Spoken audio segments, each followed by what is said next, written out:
Hey, what's up? I'm back here doing kind of my part two on this 3-inch Milwaukee cutoff saw. If you didn't see the other video, I showed how awesome it was for cutting out old plaster in a really clean way. Something I really, when I bought the tool, wasn't even expected to use for that. So check that out. This is how I found it being used for the reason I actually bought it, which was making some small cuts on tile. Backsplashes or cutting out for faucets, holes, notching around, instead of running out to the wet saw, or instead of using my 4.5-inch angle grinder. So, wanted to show how well that went. I wasn't disappointed in the performance again, for a lot of the same reasons. And that was, it's so small, it's a heck of a lot easier to control than an angle grinder. It's faster than running out and setting up the wet saw. And the other thing that's kind of I didn't expect to be useful was the actual forward and reverse.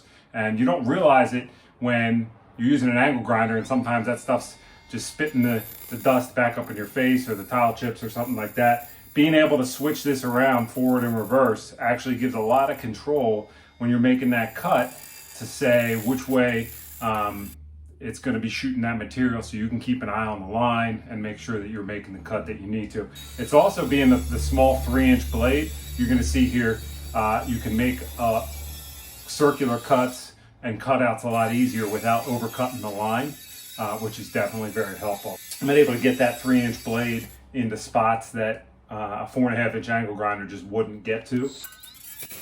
As far as the tile, here you go. You can see I'm really able to control it. Super easy. One-handed control. Here's a good example. I still had to use the wet saw, make my cuts here, but instead of nibbling away and breaking off and trying to get that line straight there, I bring it up inside, strike a line on the back, grab the 3-inch Milwaukee, and I'm just going to finish this off here and clean it up.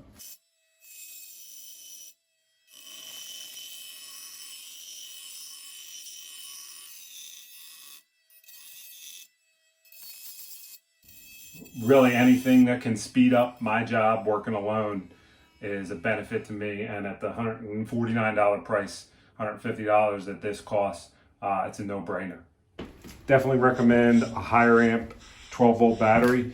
The small Milwaukee 12 volts don't really get it done with this. I have a 4-amp here that's working perfectly good. Anything, I would say, 3-4 amp and up of their extended 12-volt batteries is definitely the way to go with this tool.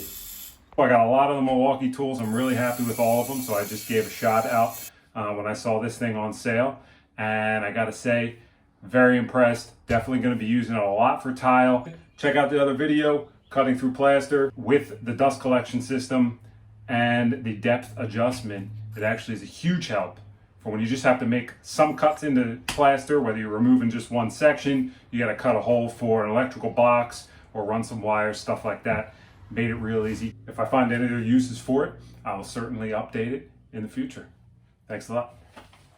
There is an abrasive blade that comes with this saw as well, so it is also available to cut through metal. So as soon as I get a chance to have to cut some sheet metal or angle iron or something like that, I'll certainly add a part 3 to the series.